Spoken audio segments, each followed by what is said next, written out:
kanyo yoda bagoti o lengala kantai kile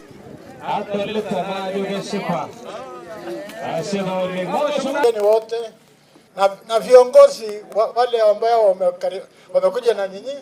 Kwanza recommendations as far as hardship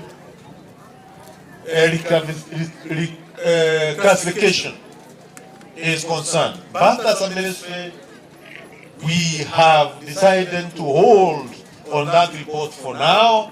We need to look at the report.